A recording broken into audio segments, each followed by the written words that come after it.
আপনি কি জানেন 2023 সালে কোন দেশের কংগ্রেসে অর্থাৎ রাষ্ট্রপতির প্রাসাদে সশস্ত্র হামলা হয়েছিল? 2023 সালে কোন খেলোয়াড় খেলার মাঠে মৃত্যুবরণ করেছেন? 2023 সালে সবচেয়ে শক্তিশালী টর্নেডো কোথায় হয়েছে? 2023 সালে কোন দেশে বিমান বিধ্বস্ত হয়েছে এবং কতজন মানুষের প্রাণহানি ঘটেছে? কোন দেশ 2023 সালে সবচেয়ে বেশি বন্যায় ক্ষতির শিকার হয়েছে? 2023 সালে কোন দুই রাষ্ট্রের মধ্যে সশস্ত্র যুদ্ধ শুরু হয় এবং এটি এখনো চলমান রয়েছে? বিশেষজ্ঞদের মতে এই যুদ্ধ তৃতীয় বিশ্বযুদ্ধের সূচনার কারণ হতে পারে। 2023 সালে এ যাবৎকালের সবচেয়ে ভয়াবহ ভূমিকম্পের শিকার হয় কোন দেশ? আসুন জেনে নেই। আজ আমি আপনাদের সাথে 2023 সালের কিছু মর্মান্তিক এবং হৃদয় বিদারক ঘটনা শেয়ার করতে যাচ্ছি।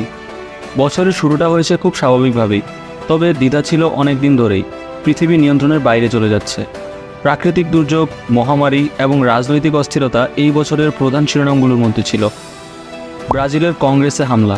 একদল সশস্ত্র বাহিনী রাষ্ট্রপতির প্রাসাদে হামলা চালায়, যার ফলে সেখানকার মানুষদের মধ্যে বিশৃঙ্খলা ও ভয় দেখা দেয়। সৌভাগ্যবশত এই ঘটনায় কেউ হতাহত হয়নি। হামলার পেছনের উদ্দেশ্য অস্পষ্ট, তবে এটি রাজনৈতিক উদ্দেশ্য বলে বিশেষজ্ঞরা সন্দেহ করছেন। 2023 সালে একজন পেশাদার বিল খেলোয়াড় দামিয়ান হ্যামলিন খেলা চলাকালীন কার্ডিয়াক অ্যারেস্টের শিকার হন। এই ঘটনাটি শুধু ক্রীড়া জগৎকে হতবাক করেননি, বরং হ্যামলিনের পরিবার, বন্ধুবান্ধব এবং ভক্তদেরও শোকাহত করেছেন।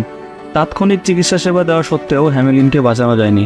12 জানুয়ারি 2023-এ মধ্য পশ্চিমে একটি মারাত্মক টর্নেডোর প্রাদুর্ভাব হয়েছিল, যার ফলে প্রচুর ধ্বংস এবং প্রাণহানি ঘটে।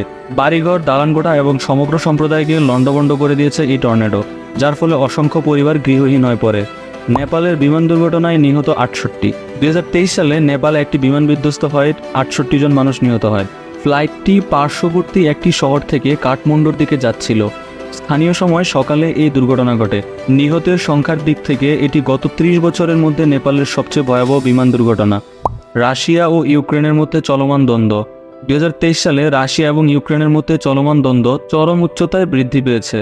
আন্তর্জাতিক ক্ষোভ এবং নিন্দা সত্ত্বেও রাশিয়া ইউক্রেনের সৈন্য ও সামরিক সরঞ্জাম পাঠানো অব্যাহত রেখেছে। এই অঞ্চলকে করেছে অস্থিতিশীল এবং ইউক্রেনের সার্বভৌমত্ব লঙ্ঘন করেছে। পূর্বে ইউক্রেনের পরিস্থিতি ভয়াবহ ছিল। প্রতিদিন ভারী লড়াইয়ের খবর পাওয়া গেছে। বেসামরিক জনগণ সংঘর্ষে অনেক ক্ষয়ক্ষতির শিকার হয়েছেন। অনেকেই তাদের বাড়িঘর ছেড়ে প্রতিবেশী দেশগুলোতে আশ্রয় নিতে বাধ্য হয়েছে। ক্যালিফোর্নিয়ায় ভয়াবহ বন্যা। 2023 সালে ক্যালিফোর্নিয়ায় একটি বিশাল বন্যার প্রাদুর্ভাব হয়েছে, যা রাজ্যটিকে অনেকটাই ধ্বংস করে দিয়েছে। বন্যার পানি অনেকের প্রাণ কেড়ে নিয়েছে। সেখানকার মানুষের সম্পত্তি, অবকাঠামো এবং ফসলের ব্যাপক ক্ষতি করেছে।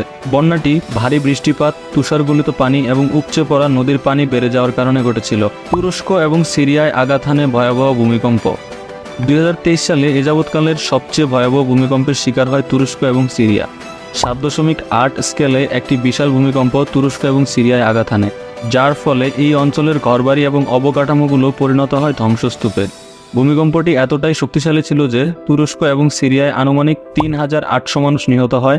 আহত হয়েছেন অগণিত, অনেকেই হয়েছেন গৃহহীন। এই ছিল আজকের পর্বে। এতক্ষণ সময় দিয়ে সাথে থাকার জন্য ধন্যবাদ। দেখা হবে পরবর্তী এপিসোডে। আজকের পর্বটি ভালো লাগলে প্লিজ লাইক দিস ভিডিও। কোন তথ্যটি আপনার অজানা ছিল তা অবশ্যই কমেন্টে জানাবেন। If you are new in my channel, then please subscribe my channel and press the bell icon.